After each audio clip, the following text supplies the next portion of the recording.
guys, welcome back to the channel. Did you miss me? Because I've missed you. How are you guys doing? I don't know, it depends on the day. But let's just get straight into the video. So it's like 3 a.m. and we are on lockdown again. The word is a CEO somehow was exposed to drugs and overdosed. Don't ask me what combination of circumstances would put a CEO in a position to ingest an inmate's drugs, not by choice. Maybe the inmate poisoned his food or something, but I don't know why a CEO would be eating around an inmate in the first place. Maybe the CEO saw the drugs and wanted to know what flavor they were, or maybe the CEOs missed the South Park episode where Mr. Mackey explained drugs are bad, okay? Smoking's bad. You shouldn't smoke. And alcohol is bad. You shouldn't drink alcohol. And as for drugs, well, drugs are bad. You shouldn't do drugs. Okay, that about wraps up my introduction. Now, are there any questions? The CEO thought he would give them a try and see what all the hype is all about. Either way, here I am wide awake thinking about how justice system failed me on so many levels. For starters, the ATF should have looked at the auto key card and asked themselves 2 questions. Number 1, are pictures, stencils, drawings, or potential parts regulated by the NFA? And number 2, has any of our ATF agents talked to the individuals about the legality of the auto key card? And if so, what was said?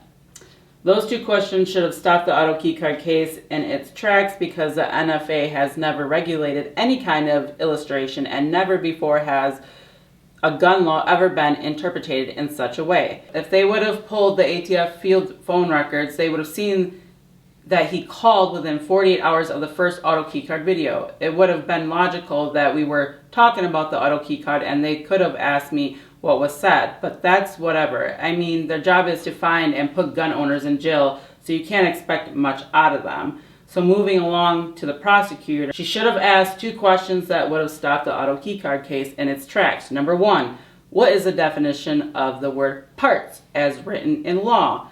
And number 2, is there any reason to believe that we thought we were not breaking the law?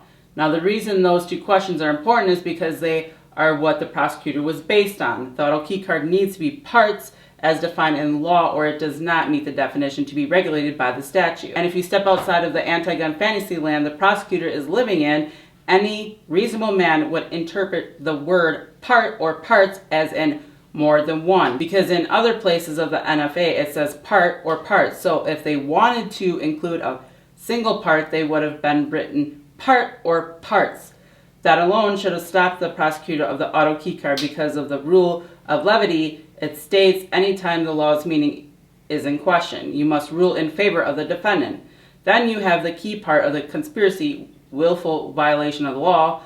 That means it had to be reasonable to think I knew I was breaking the law. She had to believe that even though I have family, house, car, kids, very successful YouTube channel, and that I was licensed machine gun manufacturer, I just woke up one day and thought that I would just throw all that away and jump on YouTube committing felonies in front of millions of people, guaranteeing I would go to prison. In short, no one with common sense would look at the facts and not come to the conclusion I believed what I was doing was illegal. Now you might be thinking, hey CRS, 12 jurors did come to that conclusion. You are correct. However, it was written in the jury instructions that the government does not need to prove the auto key card could make a machine gun, and does not need to prove we knew the auto key card broke the law. For your information, I am paraphrasing. I don't remember it word for word, but that was the underlying message. Then you had the U.S. Marshals, when they got briefed on me and my case and where to find me, they should have refused and said, no, we are not going to put someone's life in danger over a drawing of an obstacle machine gun part. It was their responsibility to stand up and say, no, we are not going to be a pawn in your political chessboard. Sending us out can get people hurt or killed. You can send him an email to come in, because we are not taking part. But we do need to acknowledge a point where someone stood up and said, no, I will not turn a blind eye to this political prosecution. And that was my Wisconsin arraignment judge. He said, I looked at the auto key card and I don't know what it is, and I deal with real criminals. He is free to go. And man, was that like a breath of fresh air. But it was the last one I got. The next failure was a federal judge in Florida. She should have asked 2 questions. Number 1, is this appropriate for criminal prosecution, or should it be handled in civil court? And number 2, if the engraving is cut out, does it in fact make a machine gun conversion device? Because no machine gun conversion device then no crime. So is the auto key card appropriate for criminal prosecution? First, you need to ask, would it violate the Constitution to proceed? And the fact of the matter is there are major First Amendment implications because it's still just a drawing.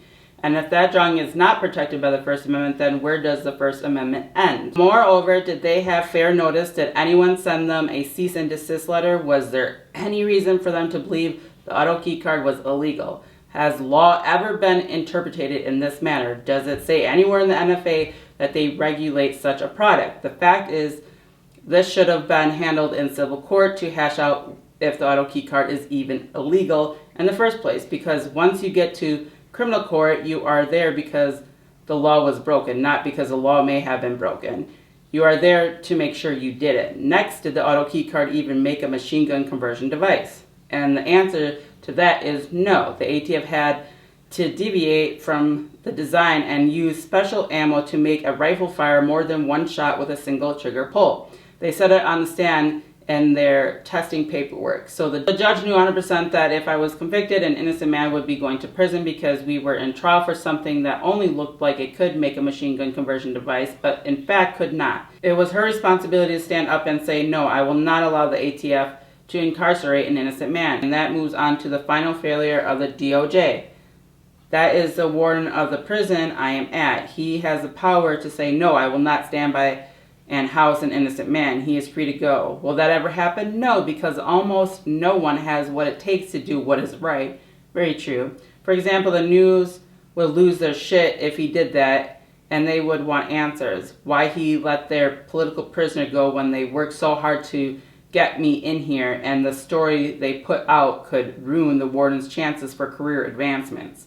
It just makes me sick how many people were supposed to stand up and say no. And out of all those people, all but one just went along with what they know is not right, because it was easier to do so, and that's where we are at now. We need to see if the appeals court will stand up or just kick it down the road to SCOTUS. Anywho, we will know that answer before July, hopefully. Until then, stay frosty. Alright guys, let me know what you think of this video and if there's anything else that you guys would like to see out of me. Sometimes I want to put like my day-to-day life in there, but I'm like, would you guys watch it? So I don't know.